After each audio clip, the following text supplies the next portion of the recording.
Good morning, everyone, and welcome to the space. Today's episode is going to be focusing on our topic of the intersection between asexuality and romance. And we have another friend here with us, my friend Danielle, who has agreed to share her experience. Danielle, thank you so much for joining us today. You're welcome. I'm very happy to be on the space and just share a little bit about myself and my experiences. Perfect. So Danielle, if you mind me clarifying, what is your orientation? I identify as asexual and I also identify as biromantic. Awesome, awesome. So how how would you define asexuality?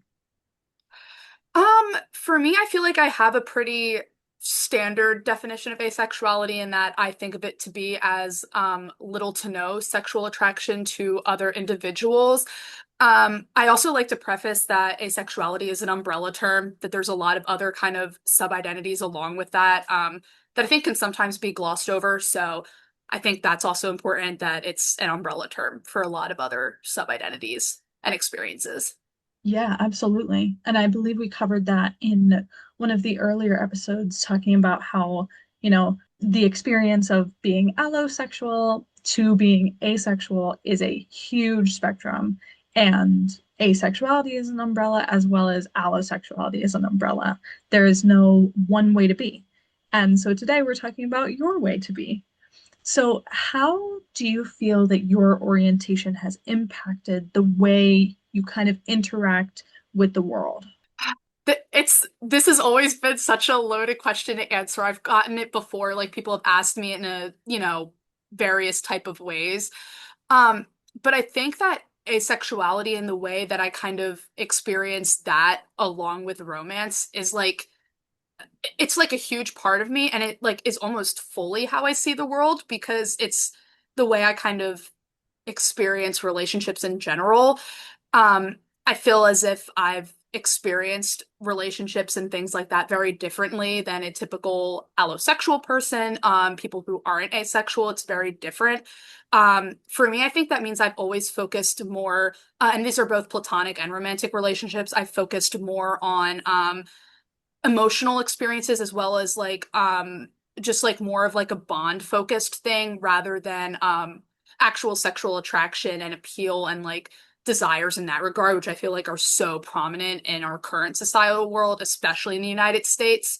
I feel like a lot of people view the world in that lens, whereas I feel like it's very different for myself. Yeah, yeah, that makes sense. And I like how you said, it is in relationships, whether they are romantic or platonic, it in totality shapes your view of focusing more on that emotional, mental bond that you can make with someone rather than perhaps a physical bond that is, more prevalent now. I would even say with like hookup culture being Yeah. so prevalent. Yeah.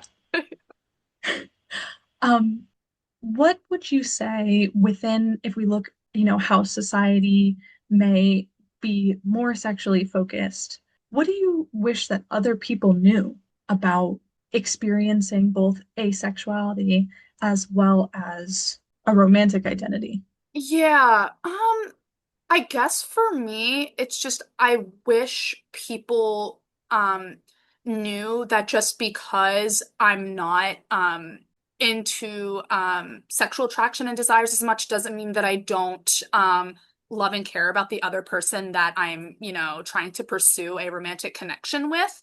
I think sometimes people can see that a little bit as like something to be wary of, thinking of like, oh, well, if they're not attracted to me in this way, then like it won't work. It's not compatible.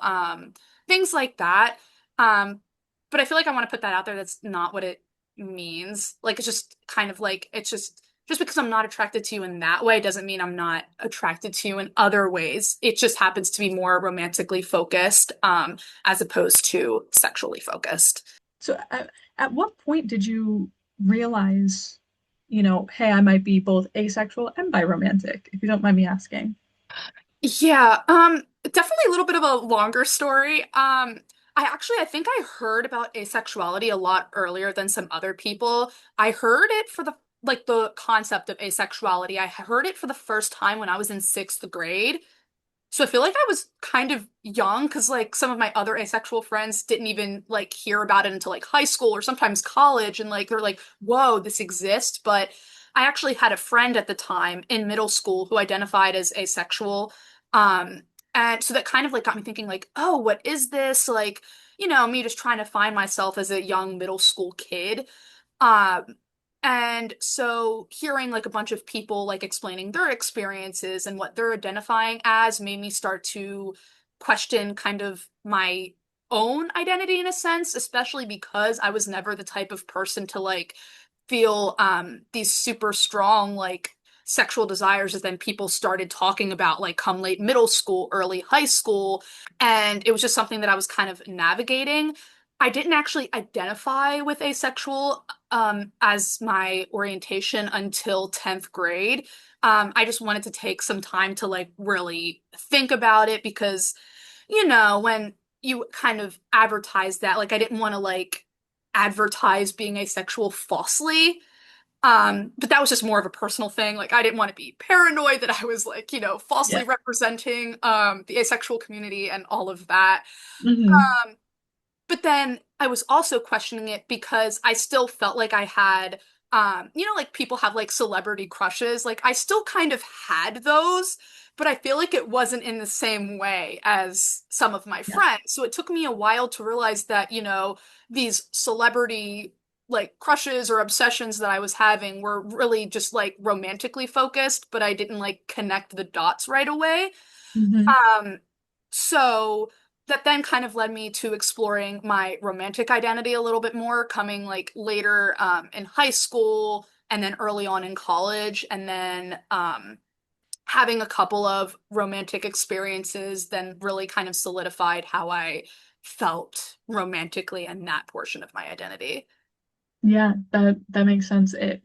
The trend certainly has with like all the research that I've done in terms of people just um learning and starting maybe to familiarize themselves with an asexual identity definitely starts in middle school because that's when everything is happening for everybody. But then what you said about like celebrity crushes I cannot empathize with them enough, you know.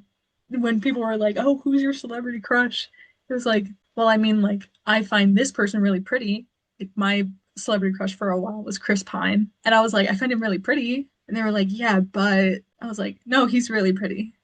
Like, so I definitely understand that point. So with looking back at middle school and thinking back to, that time and having a friend who you mentioned who was asexual and having conversations about that, I also appreciated what you said where you were like, I wanted to sit in the identity instead of just being like, boom, yeah, there it is. Sit in it, let it soak for a little bit. What advice do you think you would give your younger self about, all that you know now about, romantic experiences, asexual experiences, the two of them combined, of course, and just navigating more of an adult life? What advice do you think you would give younger Danielle? I really think I would just give myself the advice that it's not a race. Again, I think like with a lot of hookup culture and a lot of the conversations that I would have in front with my friends in high school, it was all about like the relationships that you were getting into, like what were you doing in these relationships? And it kind of made me feel, I guess, a little behind in the sense that like I didn't feel like I was maybe ready for those experiences, or I didn't feel like as strongly towards those experiences as my friends did. So I feel like the advice I would give to myself is just like, hey, it's okay. We're all on our own timeline. Like, if you do choose to explore relationships, that's great, but do it on your own pace, your own timeline. It doesn't mean you have to match up with everybody else. Yeah, that makes sense. Definitely identity exploration is in general not a race. Not just for people who identify as asexual, but also for people who identify as, along the spectrum of sexuality and romance. So that definitely, makes sense. And I again to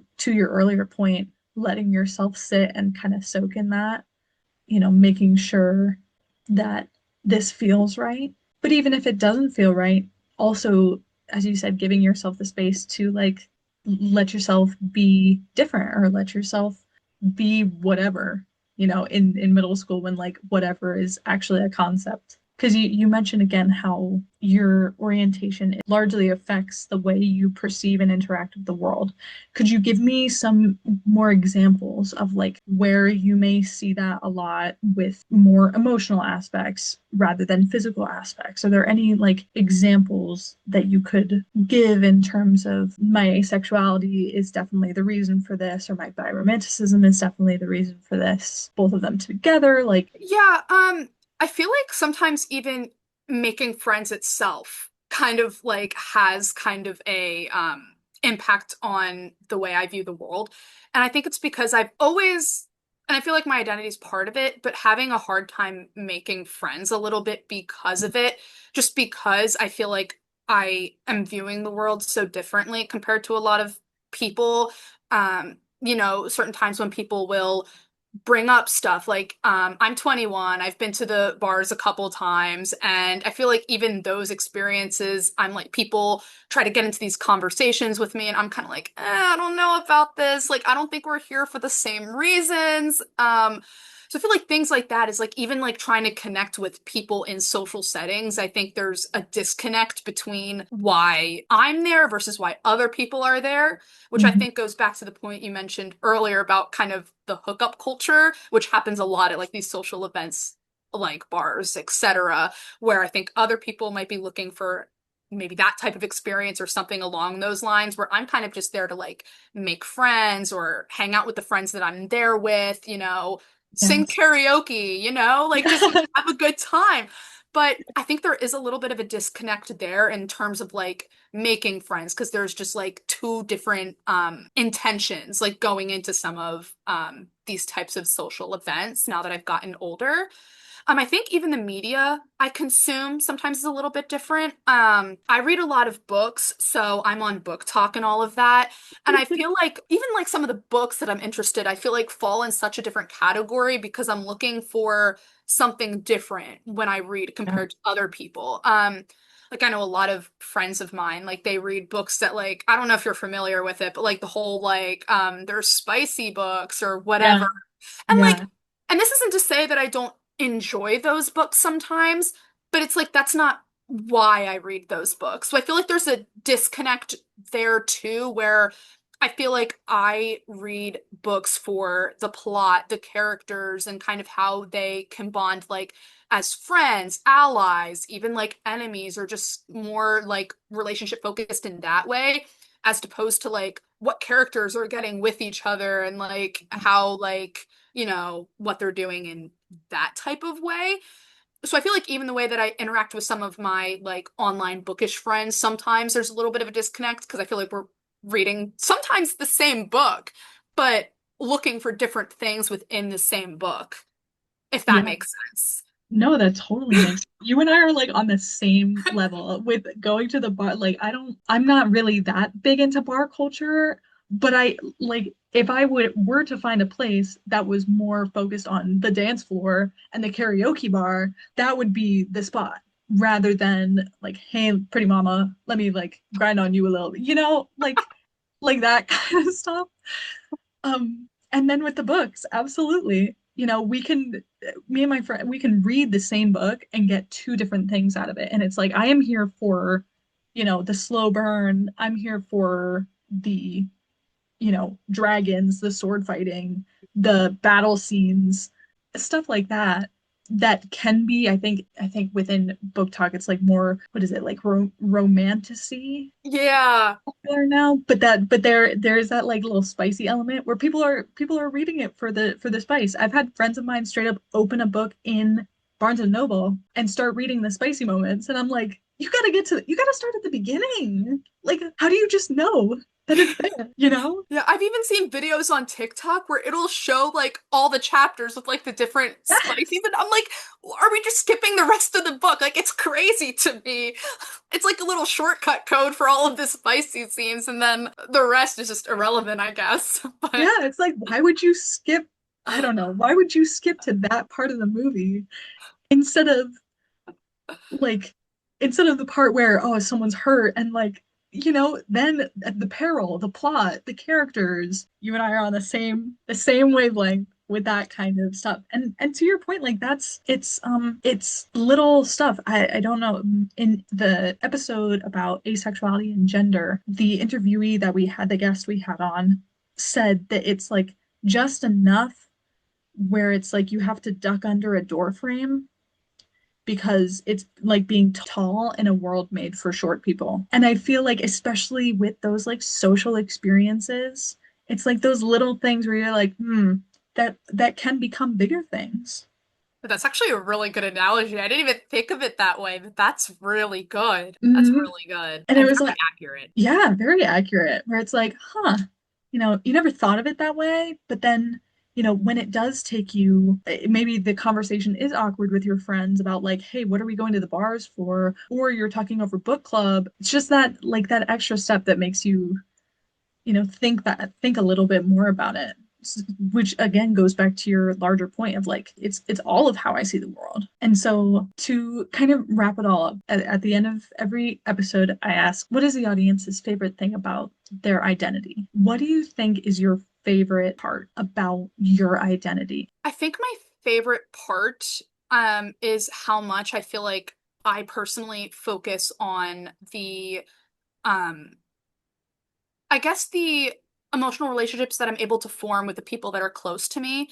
I feel like it makes me appreciate my platonic friendships a lot more in the sense that I feel so just connected to some of my really close friends. And I feel like I'm able to invest a lot of time into my friendships with the people that I surround myself with because I feel like some people can get very consumed in our world with physical and sexual attractions that sometimes friendships can be pushed to the side, and that's something that I like could never see myself doing because my friendships mean so much to me and I wouldn't be where I am without my friends and especially my family.